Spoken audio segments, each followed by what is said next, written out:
I'm Robert Peach, and I'm on the board of directors of AdAlta. I'm based in San Diego. I'm originally grew up and educated in New Zealand, and went to the States to do a postdoc 26 years ago, and I'm still there. I've been in large pharma as at Bristol Myers Squibb, involved in drug discovery and drug development, helped get a couple of drugs through to commercialization.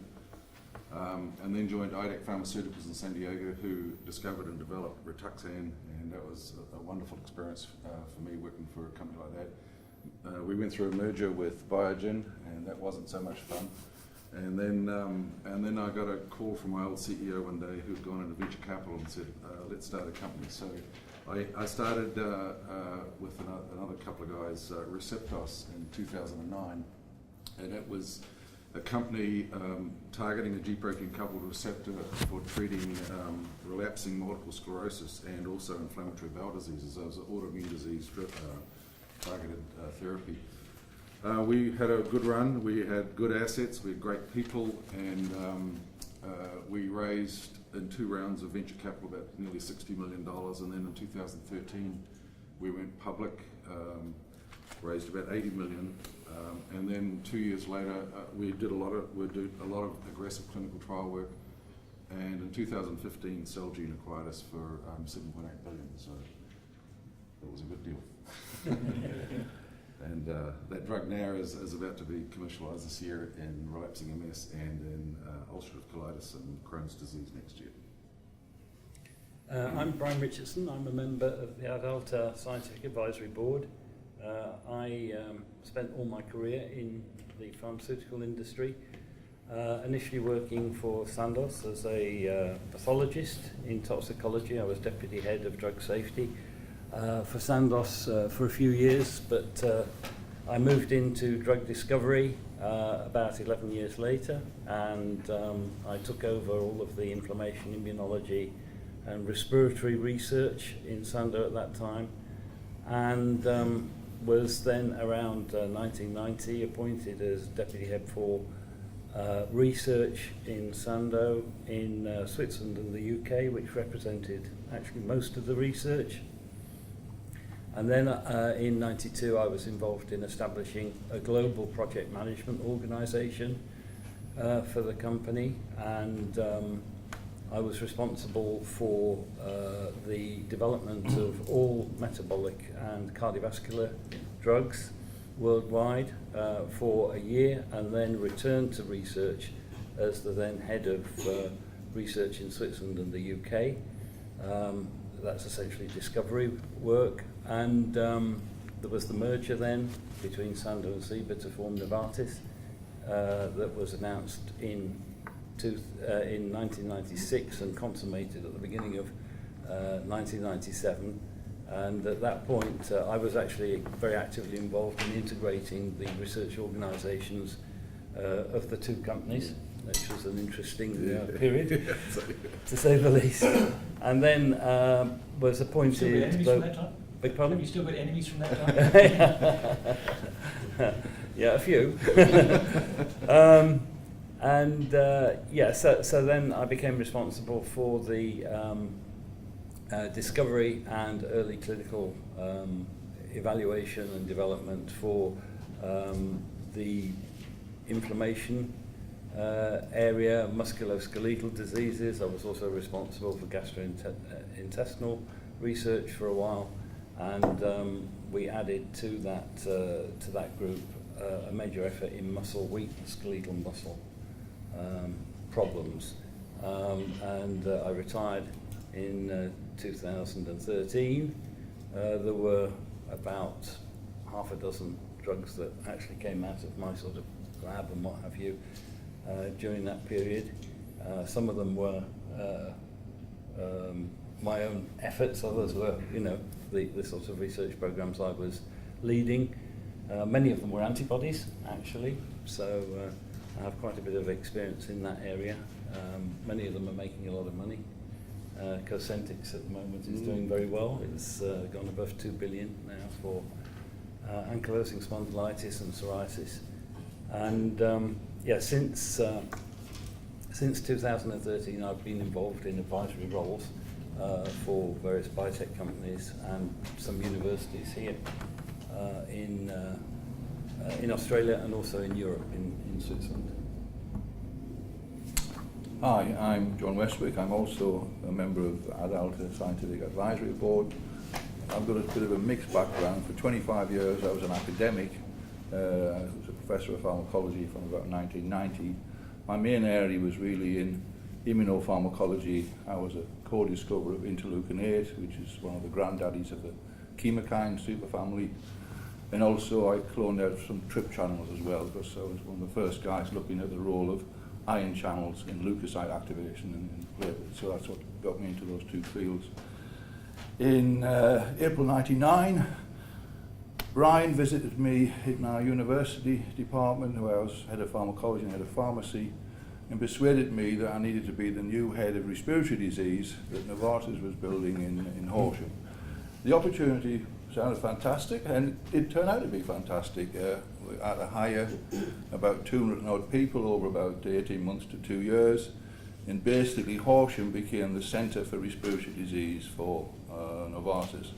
In the beginning, in fact, I was the first vice president headed that came after the Sandoz-Seebri merger, so I was a sort of a new boy of Novartis, and I didn't have, oh, I come from Sandoz, or I come from Seebri, and we did this. It was a different approach, let's say.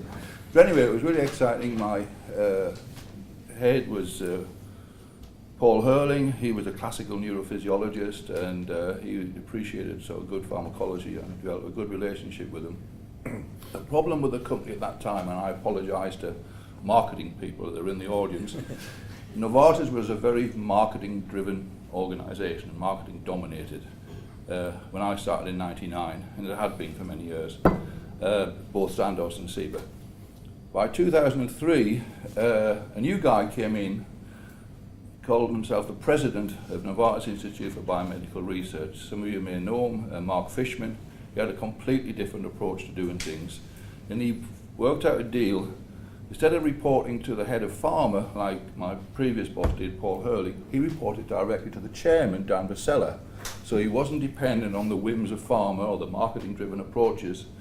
He made it very clear that, look, you guys, you need to persuade me that this target is important, it's validated, and how you're going to get there. You can bring in marketing input, but we don't want marketing decision-making. So that completely changed. It went down really well, because basically there was a sort of little backpedaling, and he said, okay, we'll have some marketing people for this and that, and there was big punch-ups with the various CEOs he went through and that sort of thing. But he lasted for about 15 years in the organisation. But it did change the way we did things. Effectively, discovery was completely responsible from target identification, validation, to the completion of your proof of concept in the clinic. And that was a big difference. In the old organisation, discovery stopped at GMP tox, threw it over the wall, and somebody in development got on with it. But because you were linked up to that, it was a much harder thing to come up with the quality of the compounds, and it really drove you to be very careful in your selection process, and that was very important. And in the beginning, because it was a marketing organisation, all we were told to work on was COPD, chronic obstructive pulmonary disease, and severe asthma, and that's what we did. But when Mark Fishman came in board, he sort of pulled me in. He said, John, I really want you to do something worthwhile. And I said, I thought I'm already doing that. He said, no, he said, that's fine. You can keep doing your severe asthma targets and your COPD, but I really want you to be effective in pulmonary arterial hypertension, cystic fibrosis, and idiopathic pulmonary fibrosis. So it was a completely different tool set, knowledge of people, different teams you had to bring in. But in that time, Novartis Respiratory was really actually very successful. We had about 6 different launches, and there's about 6 phase 3 things in trials now. So it was a really great learning experience. I left Novartis at the end of 2012, and I'm on various boards, both pharma and biotech, and I also set up companies with Brian and other colleagues that are out of Novartis as well. So, and as I mentioned when you gave the comment about Ablinks, we were the one of the main disease areas that we're working with Ablinks when that deal was originally set up. And the CXCR2 nanobody that came out of that is still within the organisation and progressing. Well, that segues nicely into my question, which is, can you give us a view as the relative merits of AdAlta's technology versus Ablinks' technology? Well, I'm glad I'm the first one to deal with that. I mean, effectively, Ablinks call them nanobodies, AdAlta calls them iBodies. One comes from camelids, one comes from sharks. In reality, whether it's any different, I don't think we know yet, I would say. But I think it's the good reason to do it, because the reason that we got into the Ablinks thing, we wanted to have approach to GPCRs and ion channels, and we believe that that sort of technology, with that sort of size of protein, nanobody, iBody, you can do it, and you can. And definitely AdAlta has shown it with the CXCR4 already, and I'm also aware of other targets and other ion channels where we have activity as well, and also Ablinks as well. But you could argue now, so I don't think you can actually say one's better than the other yet. Yeah. It's too early. It's just too early. Okay. But basically, Ablinks are not available now. Sanofi bought it. Was it yesterday or Last week. last week? Okay. But AdAlta is available, so I think that's the difference. Okay? I think scientifically or clinically, you can't really say which is better or worse.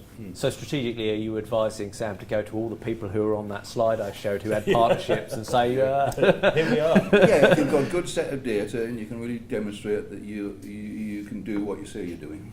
Yeah. Okay. And so, how do you think about? I'm actually asking Robert his question back again. How do you think about developing AdAlta as a business? So obviously you've got an exciting lead asset. How do you think about? You mentioned there are other clinical leads. How do you select which one to go for next? Is it about commercial opportunity? Is it about the strength of the science? Is it about all of those things? And it's about all of those things. When you do target selection, you go through a pretty rigorous process around biological rationale, around has there been a clinical proof of concept in that space before? Is this a first-in-class approach? Is it a fast follower approach? There's different strategies depending on that. And then you think about that question that I said to you about whether you do the morphosis thing and do a lot of partnerships and essentially become a feeder company for somebody else for a period of years, or and that brings in non-dilutive capital typically, which is always good in an organisation, but it does dilute the what the company owns.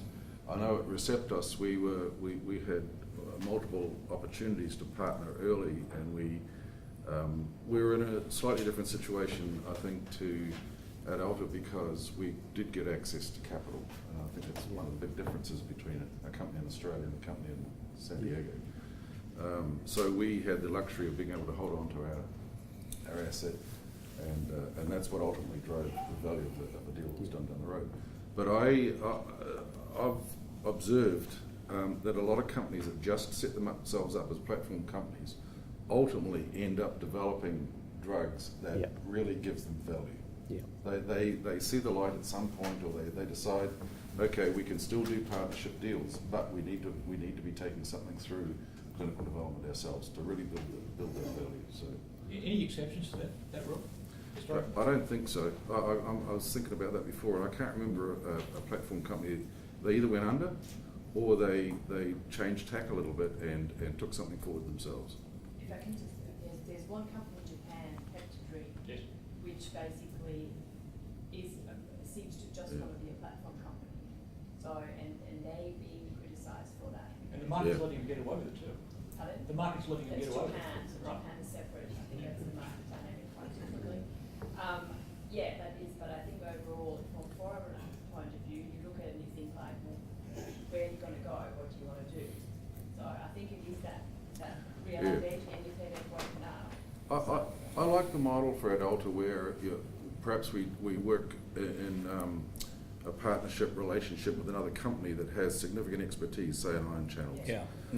You can't reinvent the wheel in a small company like AdAlta. You have to tap into other resources, right? And so where you're perhaps in a situation where you're shared spending and shared success, basically. I think I was thinking of there's a company in the UK called AdAlta, which has a protein scaffold technology called Affimers, which they were basically they were selling them to labs for Western blotting, because they were stable, and their management sort of said, well, we're never going to make any money doing this. We need to reinvent ourselves and develop some sort of pipeline. I think that people come to that realization. You can do it.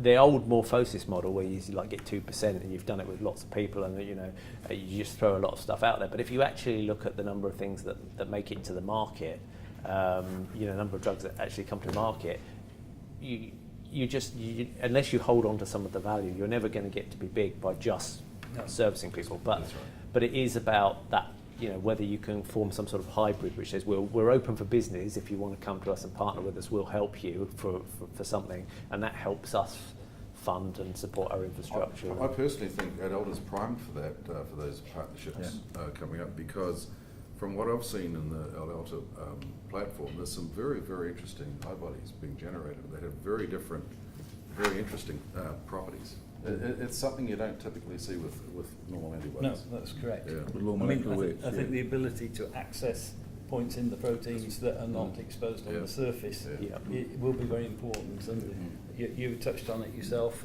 with regard to selectivity. That's been an advantage of antibodies, generally speaking, within a family of G protein coupled receptors or ion channels or whatever.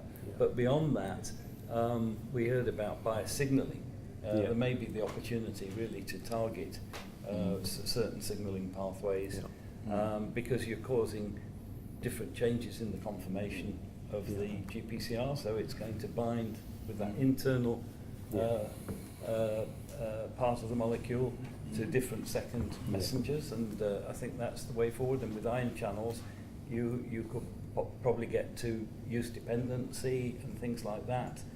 Also positive allosteric modulation, so you don't want to activate a channel all the time, but you might want to potentiate activation when the normal activation occurs, and that's possible with these molecules. So I think it really opens up another level of selectivity within a single protein in terms of the signalling. So that's where I think the big advantage. I think in the presentations you gave earlier, history is very important. If you look at the ion channel companies that were set up in the 90s and the 2000s, they were really driven by medicinal chemists.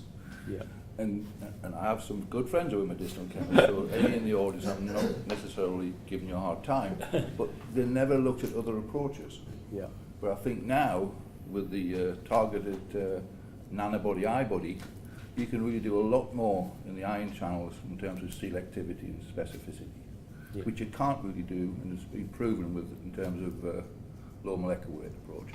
Typically, biologists are pretty good people, and chemists are a little bit strange. I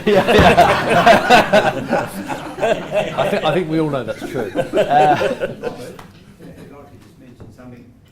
What would be ideal, and I was an early investor in AdAlta about 10 years ago, worked with Sam a little bit on the sidelines, and it's, say you eventually license the idiopathic pulmonary fibrosis project to a major company, and then you've got the exposure in the marketplace of having done something, and then you try and run with, for instance, I like the macular degeneration project, you've got the fibrotic side of the kidneys, and I'm sure there's other areas being platformed, and then you keep, as you said, keep the others to yourself to try and build a company like, say, the one you listed.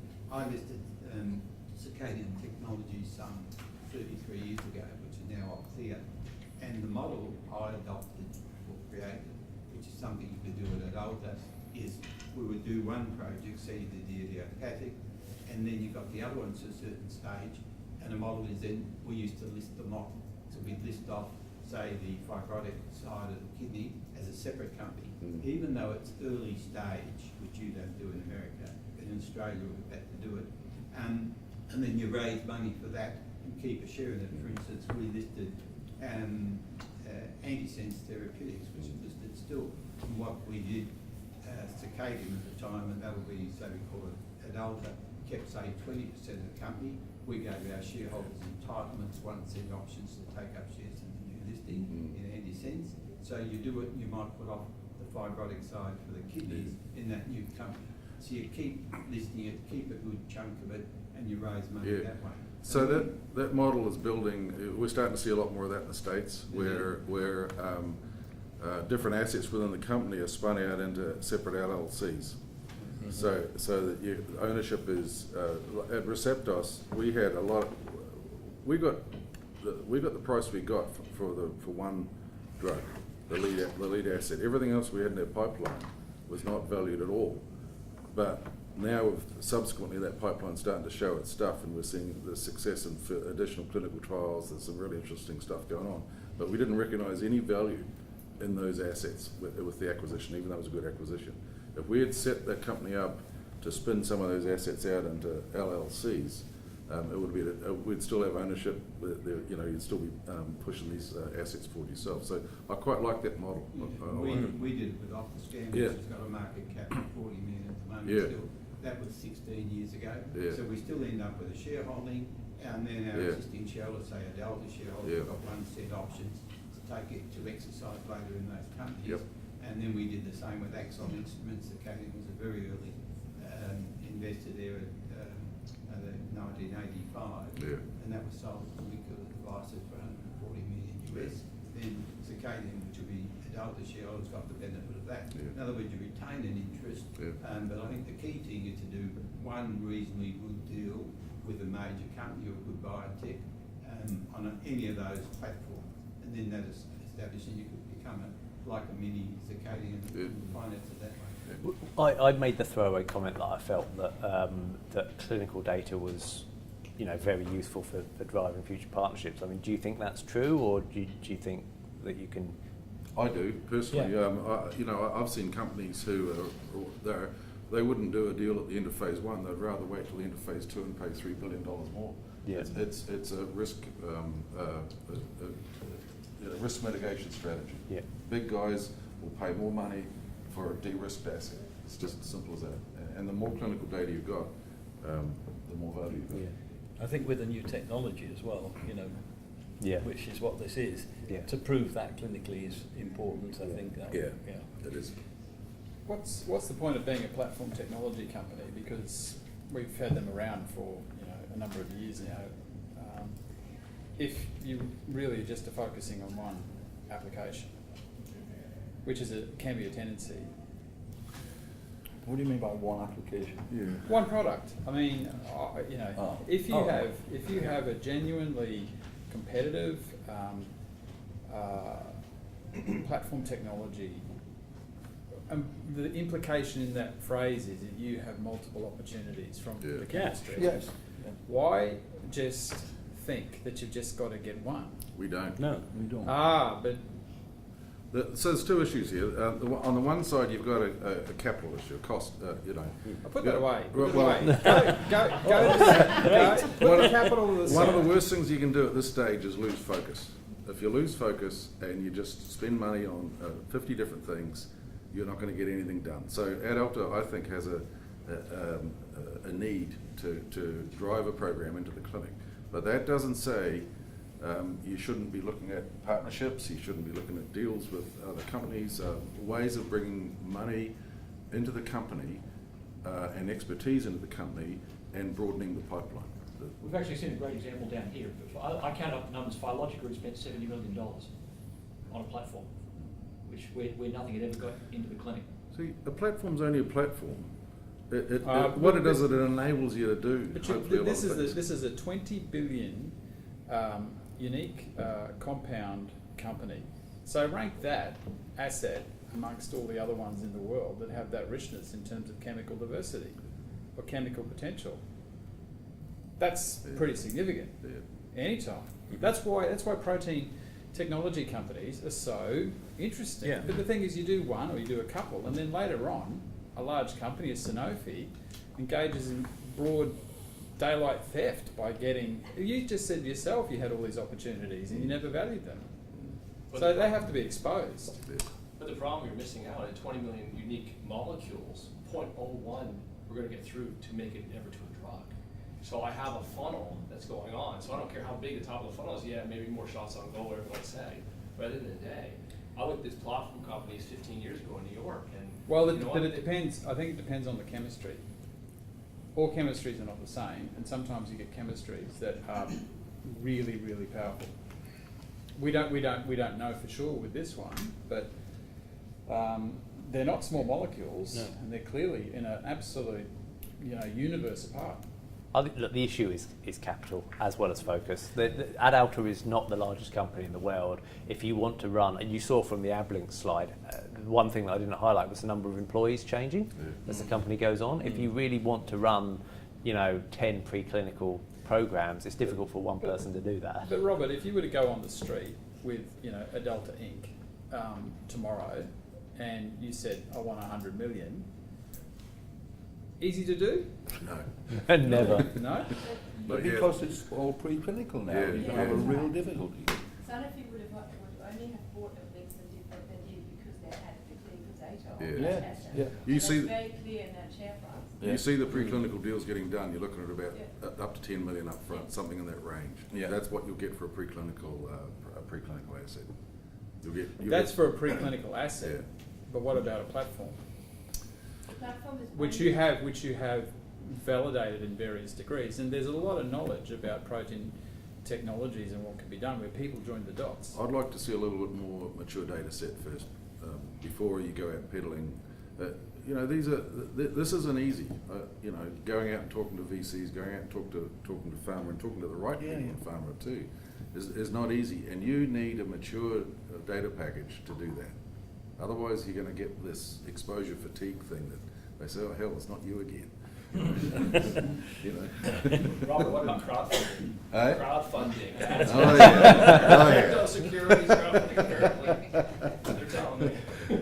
But I mean, the platform, the beauty, I think Mick showed this in his presentation, is that you basically got, millions of these antibodies, and you can pan for them, and you can select the selectivity you need, providing you have the biology in place to identify the profiles you need. Now that's, in the case of ion channels, rather sophisticated. It's doable, but you've really got to know what you're doing. And it's not something you can stomp out of the ground and set up overnight. So you need a partner, really, if you're going to go into these very sophisticated molecules that alter opening times or, allosteric modulators. You always start broad and everyone thinks they're possible. And there's certainly some manufacturing and some scaling issues you've got to do to get into clinic, particularly for a biological like this. It's just not always the easy path, really, an easy path. But the more you learn about a platform like this, the faster, the better you'll be able to apply discovery efforts against new targets because you know where the sweet spots are. We've got some amazing pharmacology around 114, which I've never seen before, also seen articulated in the bias type signals that we get. Now that's pointing us to where we might go further, where the interest might lie, as we understand the biology of the ball. Then we can pick smarter targets to go after that will help us add value as we expand the platform. So it's very much about the platform, but learning enough about it to focus it, to not spin our wheels with a bunch of wasted targets. Given that it takes a couple of years usually to get something through preclinical, get all the tox done and all that sort of stuff, where do you see, how do you advise management to sort of spend their money and time to build something so that you'd be able to go out and say, yes, 114 is very exciting, but obviously, in the best scenario, 114 gets partnered at the end of phase 1 and then there's nothing ready to go into the clinic for however long. How do you balance that? But isn't it a matter of focus? I mean, that's what I think Yeah. we're all saying. You've got to pick on one, get it out of the preclinical phase. Even if you get it through GMP tox, that's quite a breakthrough, all right? And if you get into phase 1, that's even better. And it's all that would increase the value. If you can actually do a quick proof of concept, which gives some confidence in the biology and the target, even better. But if you have a stack of things in preclinical, 50 different antibodies against 50 different targets. All moving. All moving. So that's the question. Basically, we'll be here in 10 years saying the same You thing. clearly don't want to be sequential, though. You don't want to do one. I've got it from Oh, preclinical all the way through. no, not So, at all. But, but- it's prioritising your resources to make sure Yeah. the one you're going for is going to get there. Yeah. And different amount of efforts that on different stage ones to say, yes, we can now do more on this one. Yeah. Not do anything, but I still think you should focus on your main driver is to get into the clinic. Yeah. Push that lead asset. Focus on pushing that lead asset into the clinic, and at the same time, look for ways of exploiting the platform technology with partnerships, Yeah, for instance, exactly. with others, Yep. with other sophisticated companies. Yeah. So John, when I was looking at Anthony's chart showing the relative decline in interest in GCPRs from about 2010, it made me wonder whether we're getting set for a renaissance in GCPRs with other companies discovering new ways to do things. Well, remember the whole bias agonist and antagonist stuff is a relatively new area. Maybe the last 5-6 years, something like that.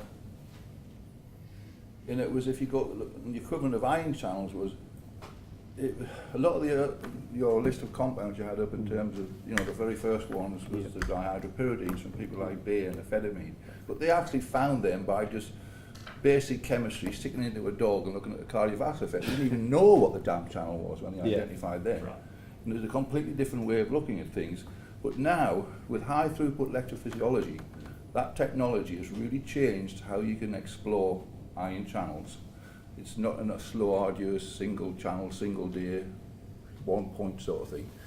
And that's why people then got into doing the whole family of the new ion channels. And ion channel families have grown dramatically over the last few years. So it opens up other opportunities as well. They've been de-orphaned. Some of them have been de-orphaned as well, Yeah, right? yeah. Same with the GPCR, so that the known ligands have been identified. Yeah. I think with the GPCRs, there is really now, with this knowledge about how the second messengers are engaged by molecules binding to particular regions where the agonist might normally be binding, and you can get this selective biased agonism. It will allow you to get tissue selectivity.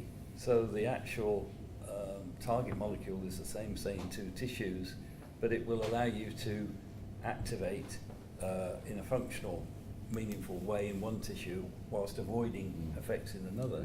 So it gets you around the problem of having the same receptor being expressed on different tissues, and one you don't want to interfere with, whereas the other one you do. You can do this through biased agonism. It was interesting too, I just checked, so Trevino just had their dossier's gone to the FDA now. Before this year is out, Right. those biased agonists Yeah. approved, Yeah, other things being equal. yeah. And I'm aware of other things that I can't talk about, but I can tell you it works. You can find molecules that, these were not antibodies, but you can find things that will activate receptors in one tissue and not another. But Brian, how does that work in different disease states? With the changing of receptors and different menus? I mean, we can't surely be one between the same. I think our knowledge of it is improving, but still we don't scant much of human physiology. I mean, I think in certain diseases, amongst us, we classify and lump them in one group. Kidney disease is a perfect example. There's so many different avenues that turn on and turn off. So in one model it may say this, but surely another model says, that. How do you formulate a drug that can open it up unless you have selectivity to the patient, right? That's specifically driven by that specific mutation, whatever it is, pathway that's aberrant. How do you know how to select them without a diagnostic to tell you? Like it's horse and cart kind of a Yes, problem. but that's the way. That's why you basically what you should be looking at, and what most people have caught on to now, is human primary tissue, non-disease disease. Look at them side by side. What's actually different in the receptor expression, ion channel expression, and coupling mechanisms, and whether it's homodimers, heterodimers, all that sort of stuff. And that gives you a sort of logical, comprehensive way of looking at it. Because you can do that now. Every known GPCR, every known ion channel, you can do quantitative PCR in terms of what changes in disease, okay? And that then says we should be looking at this one, because this one zooms up in kidney fibrosis, let's say. Let's try that out, because we may have a compound that's definitely not one that's going to go to the clinic, whether it's a tool compound or tool antibody, and see if it works in an in vitro system first of all, then show some cross-reactivity across mouse or whatever, and away you go. You do raise an interesting point though, because knowing how to target, how to drug a target that is relevant to pathology is not it's not an easy answer. Oftentimes you won't get the answer until you've done a clinical trial and maybe done subset patient analysis afterwards. It's different from cancer where some mutations are often driving malignancy. And the other thing is that most people don't think about is that, 2 people, 100 people have relapsing remitting multiple sclerosis. Even though they're all lumped under the umbrella of relapsing remitting multiple sclerosis, they've all got different pathologies. They've all got different stages of the disease. They're heterogeneous. They're outbred populations generally. And given the heterogeneity, Yeah, right? So yeah, maybe it's I'll back tough. up the question. The real question is, I guess, is AdAlta, do you think the target that they're focusing on, or the indication, IPF, fibrosis, is that the right target to do right now at this stage of this company, given that it seems like a higher, is that too high of a hurdle? Is there a lower hanging fruit you can do, get some proof of concept, get some good data, and build from that? So for me, it's a low hurdle in a sense because it's such a major unmet medical need, and you don't need to achieve a hell of a lot in the clinic to have some kind of clinical success. Would you agree with that? Absolutely. You look at the things that are now registered into IPF, Well, and they basically have a lot that you still can improve on. Sure. Nintedanib and pirfenidone. They don't do much. There are a lot of problems with those compounds. Also, you can get an answer quickly. Like if you want Yeah. to do a NASH study, you've got you've 2 years, 3 years to do the study. IPF patients are dead in 6 months, so you don't want to be brutal about it, but you're going to get an outcome, not a it's not like progression-free survival or something in cancer. You're going to know you've got outcomes data at phase 2. You're going to know the thing works. Yeah, but at earlier stage data, do we really have animal models that recapitulate the human experience in IPF or fibrosis? So I'm a card-carrying immunologist, preclinical scientist, and I've not seen an animal model yet that's predictive of clinical success. Correct. It just doesn't happen. I mean, it makes everybody feel good if you think that you're targeting a particular mechanism of action and animals live or they start walking again or something. But it is no predictor of clinical, in my mind, no predictor of clinical success. I think also with IPF there's a regulatory path now because we've had 2 drugs recently approved, and that's also important because all of that had to be worked out in advance for the forerunners. But you know pretty much what you have to do to get a drug approved. And the bar's low. And the bar's low. The bar Yeah. that they've said is low. Yeah. Sometimes you've got to do like 2 or 3 models, to cover different aspects of a pathology. There's If never you- one model that has the whole Yeah. pathology of what you're looking at. There's Yeah. certain aspects of it And if- that you can do in one and if model, you- but then you need to look at another model that Yeah. monitors something else. You need to couple it with human tissue as well. Yeah, that's right. Yeah, that's what Yeah, John said, it's a really yeah. big deal. But if you're seeing antifibrotic effects in, say, 3 different models, which AdAlta's done, it gives you some significant confidence that you've got a better shot. Yeah. And there's also some nice data being generated with primary human cell Lung cell- fibroblasts, lung fibroblasts, yeah. Yeah. From Is it- IPF patients. Yeah, so- well, as Mick said, that That is probably actually more important. That's what I think. It's probably more relevant than doing a bleomycin model, to be honest. Yeah. And what do you guys think of the Agreed. PK/PD stuff as far as dosing and scheduling, going and moving in from the talks, of course, to phase 1, which is Sam, start that back into this year, yeah? Sam? Yeah. I don't know. Second half of this year. So this is, sorry, I didn't. Sorry, what do you think about the PK/PD as far as dosing? Any concerns Oh, with right, dosing yeah, you guys yeah. have as far Well, as? this is being worked out now in primates, essentially, non-human primates in the monkey studies. So we look for a couple of things. I mean, PK, as Mick mentioned, we've got a very sensitive MS method for detecting the eye body, and then there are certain markers that we're looking at to see target whether they engagement. confirm target engagement. Is that going to be in blood or in tissue? This will be in blood I hope initially. so in blood. We've got some indication that we can do that. But, I mean, there are possible imaging techniques, PET imaging techniques that will allow you to show that your drug is getting to the place it needs to be in the lung and displaces maybe an active drug that's used. So there are ways of looking at it in the location that you're interested in, but I think initially we'll be looking for PK/PD markers, and I think we have some already now that look very interesting and are robust. There's no And doubt that that really is necessary so you can work out your dose you're going to Yeah. use to go to a POC with. Because if you don't have any target engagement, you don't know what range of doses Yeah. you can look at. Yeah. You're really guessing. But I think that the work that's been done so far indicates that that shouldn't be on the critical path for the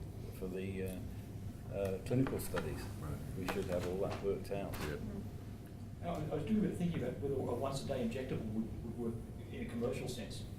Can you guys think of any comparable drugs that have that sort of administration profile? Insulin. That haven't had patient pushback, shall we say? Well, insulin is injected. It's difficult to push back if you're going to die if you don't take it. Yeah. Most of the exit option. Yeah, a lot of people don't understand how dire IPF patient status is. IPF patients are oftentimes going to live a lot shorter than you have patients with many different types of malignancies. Yeah. It's a tough disease. It is a challenge, though. It is a challenge potentially dosing every day, and that's why AdAlta is looking at other technologies that might become part of the platform and extend the half-life even further. You'd have quite a nice life cycle extension if you got the thing to market. It was once daily and patients weren't living 6 months, they were living 6 years, but you then produce something where you could take it once a month. That's what we're looking at. Copaxone's a drug that's injected 2 or 3 times a week in relapsing MS patients. And they're looking for extended formulations, right? Beta interferon or what?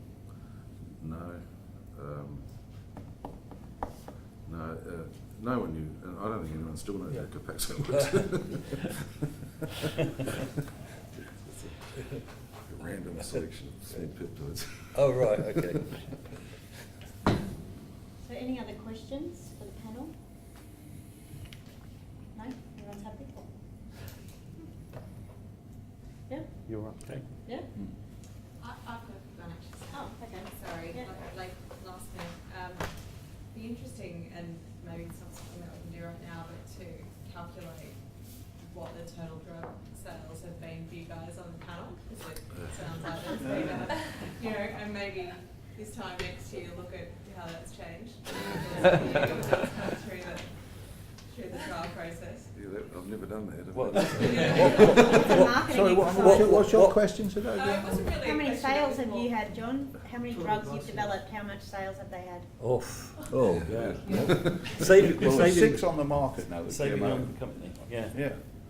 I don't know. I've never looked at the figures, but they're actually still out there, and they're still We'll talk top to you of afterwards, the. we'll calculate. Okay. Yeah. That'll be interesting. We got Ilaris, the IL-1 Yeah, that antibody. came out of I mean, Brian that's Shop. really Yeah. got enormous potential because it's reducing mortality in By patients who've 40%, had cardiovascular myocardial disease or something. infarction. So Yeah. that's with the EMEA and with the FDA now. Okay. So I'm expecting that to break all records. Cosentyx. Probably. Cosentyx, made 2 billion now last year, and it's only been on the market for about 1.5 years, so seriously on the market. So you guys haven't hit your own personal patent cliffs yet? No. You know how to spend our money, but maybe we could always do more. Some of the earlier ones, Navabon, that was just a channel blocker that I made, a 5-HT3 antagonist, that's a channel blocker. The patents have just come off that one. But that wasn't a particularly big one, that was a few $100 million per year. Simulate was one of the first antibodies, anti-CD25 antibody in transplantation. That again made about 200 million, I think. You're starting to show off now, bro. So a lot. Is there a fairly famous household name type blockbuster drug that was discovered that wasn't actually for its originally intended purpose? It started with a V that you Viagra? LSD. Viagra you're talking about? LSD. Oh, yeah. Yeah. Right. I guess the real question, given your impressive pedigrees and backgrounds, is why aren't you on a beach in Tahiti sucking down Mai Tais? Why are you still working? I'm not working full time. I'm not doing sort of 120% like I was at Novartis. I'm doing maybe I love 20, working with 30%. good teams, and AdAlta's a good team. Yeah, it's fun. I buy lots of classic motorbikes and ride them around the world, so John enjoy loves it. Australian wines as well. And expensive Italian ones. I like expensive Italian ones. John, what happened to your interleukin-8? Did anyone figure out what to do with that? Oh yeah, it's a really hot area. How long have you got? Basically, in the beginning it was all just thought to be involved in neutrophils, and it still is. But CXCR2 is on microvascular endothelial cells, so it's very important in angiogenesis in terms of oncology or any angiogenic event you want to inhibit. It's also very important on goblet cells. In the airways, the CXCR2 receptors, if you activate with the various IL-8 superfamilies on goblet cells, you get mucus release. So you can actually regulate mucus release with a CXCR2 antagonist. More recently, we've published this in a variety of journals. Actually, CXCR2 is involved in pulmonary arterial hypertension. In a lot of the models of pulmonary arterial hypertension, the main problem you get is remodeling of the pulmonary vasculature and also the right side heart growth thing. If you have an established model of PAH and you go in with a CXCR2 antagonist, it's one of the few compounds that reverses the remodeling, and your pulmonary pressures come back to normal and the size of the vessels come back to normal. So it's actually new if you have a really good compound, you find completely new pharmacology that you didn't expect. But it is still progressing in terms of COPD, and that was the original thing we got interested in. I'll give you an interesting life cycle story. It's Rituxan. I worked for in San Diego, discovered and developed Rituxan, and it was for treating non-Hodgkin's lymphoma, B-cell non-Hodgkin's lymphoma. And it was very interesting that, I'm an immunologist, and we thought for years when you target autoimmune diseases, you should be looking at T lymphocytes. Yeah. Don't worry about B lymphocytes. But some doctors in the UK actually who were involved in a non-Hodgkin's lymphoma trial had some patients with comorbidities. They had rheumatoid arthritis as well as non-Hodgkin's lymphoma, and their non-Hodgkin's lymphoma got effectively treated by Rituxan, but so did their rheumatoid arthritis. Yeah. And that turned into a small trial. And now it's indicated to treat rheumatoid arthritis, and Rituxan selling somewhere between $5 and $6 billion a year in a combination of the cancer setting and the autoimmune setting. Yeah, and people I were don't really like I think the concerned. Swedes don't like the pricing on that. They got really uppity about it. It's- They were really concerned about B-cell depletion. Yeah, whether yeah. Nothing happened. No, nothing happened. Yeah, Amazing. Turns out you don't need B cells. Who would have thought? But this is where clinical trials are hugely important. Being observant, being even anecdotally. Steve at the back there, he's from Pfizer. He was actually involved in the development work. Go on, you tell them. Well, about sildenafil. Yeah. It was designed as an anti-anginal agent, but because Pfizer had its own phase 1 units, we knew the volunteers very well. They informed us of the side effects. They refused to give the drug back. They just wanted more all the time. The R&D guys, I think, did a nice job persuading the marketing guys that there was something here. And then we developed all the various necessary questionnaires and instruments needed to establish its efficacy. And we still work with anti-anginal agents. I think at some point we did a safety study, treatment study, duration of exercise in angina patients and stuff. And then we did pulmonary hypertension, which that was more of a struggle from a marketing perspective. So $8 billion was the estimated annual sales. $500 million, I think, even at a GP price, because obviously we had the same pricing as we had for erectile dysfunction. So it's cool. Cool thing to Yeah. work on. Somebody was asking about whether you should analyse the market for opportunities and then, decide on the targets based on, where there may be marketing opportunities. But My experience is a bit like yours, that if you look at cyclosporin, they told us don't bother, because there are so few transplants, you make one million, it made 2 billion, so, and there are many other examples like that. Bromocriptine was another one. It was initially looked at for basically gynecomastia and galactorrhea, and it landed up by being a drug that improved fertility or sorted out actually many fertility problems in women because they had microadenoma in the pituitary of the prolactin secreting cells. That's another one that made about 800 million. Can you still use it for gynecomastia? Yes. Well, Bianca's example, Gleevec, Yeah, that's one. that was another great one that was nearly stopped by market. We said there's no market, why are we doing it? Thank God there was strong-minded research and early development people who said there's phenomenal potential here. And it did, it spurned off all the Gleevec follow-ups which hit different diseases. Dan Priscilla claimed it was his idea. Pardon? Dan Priscilla claimed it was his idea to go for it anyway. No, it predated Dan. Yeah, it was before him, but he did get on board. If you read one of his books, it looks like he did discover Gleevec. But he, yeah. But sometimes you've got to fight like hell, don't you? You can convince You've got to have champions. Yeah. If you don't have champions, you go to a board meeting, we've got a budget problem here. We've got 20 compounds, some of them are in early development, some are just preclinical. We'd like to prioritise and do this with the help of project management, do this all logically. What it came down to usually, some poor sod didn't get the email, they didn't turn up, guess what compound got canned? It's basically been physically there to defend what you believe in, that's the important thing. It's great if you've got a great pharmacology package and a great molecule or a great antibody. That's what you need to develop, because then you get the benefit of the doubt. That's right. Still benefit, new class of drug, potent, well demonstrated pharmacology in in vitro and in animal models. So it's worth doing the experiment. You don't know what you're going to find, but if you know the pharmacology and you figured out the dose range you're going to operate in, then it's worth doing the experiment. You just don't know. I was involved in the discovery and development of something called CTLA-4AG in the late 80s, early 90s at Bristol Myers, and it's a protein drug with an FC attached to it,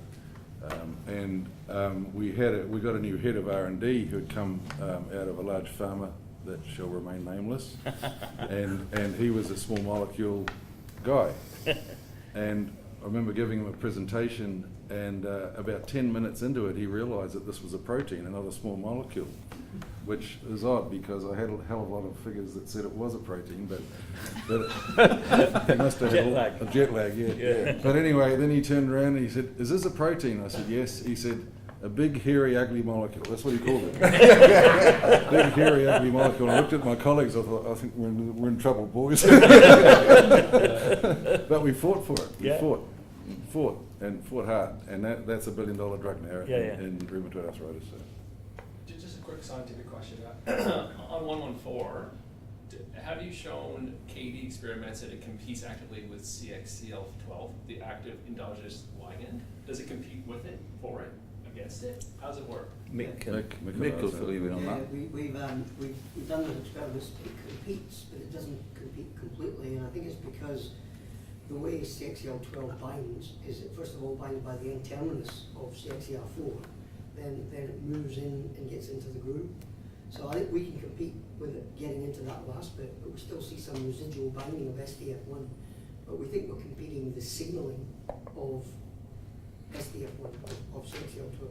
So we don't completely block the binding completely, but we do block the signal.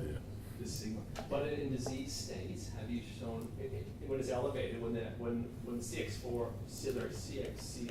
is elevated, is the ligand elevated as well? Therefore, you need a higher dose of the drug to actually compete it off. Well, I mean, as long as your molecule is is high affinity, which you could see that all of those were about the same affinity. Then I think you've got enough there to compete it off, however much is there. It's always going to be an equilibrium, of course. And so, but often actually it's quite interesting. I mean, I guess we don't really know what the relationship is, and sometimes just by looking at immunohistochemistry, where the CXCR4 is not necessarily where the SDF1 is. in patient tissues, but that's not been done systematically, so we can say absolutely in 100 patients it's always here. And I think what's happening is often these chemokines, the way they work is that it's a what do you call it? Gradient? Yeah, gradient. Yeah. So there's a gradient of where these cells move towards, and you know, and often you'll see in these bell-shaped curves where if there's you just hit that right amount of STF1, that's where you get the most activity of CXCR4. Too little STF1, CXCR12, it doesn't signal very well. Too much, and it doesn't signal very well. So I mean, there are challenges to these things, but I think by getting a high affinity compound, it ensures it's there for a long time, and you can then don't need to worry too much about the exact levels of STF1, but they're not enormous. I mean, anyone developing an STF1 antagonist or a binder to the ligand instead of the receptor? Yeah, there is. Spiegelma. There's a Spiegelma, which is like sounds very German to me. What is it? But it's Spiegelma, and they're developing something to STF1. Yeah. I mean, there is reports, for example, there's a paper in there saying that extracellular ubiquitin is also a ligand for CXCR4. Now, you know, there's one paper, I don't know whether that's real or not, but if it binds into that same pocket, then I think we would be able to block that as well. Whereas, I mean, if you only target, you know, the SDF, you need to mop it all up, otherwise it will be signaling. So, you know, it's a valid approach, but I only know about one. I only know the Spiegelmans. I don't know if there's anything else.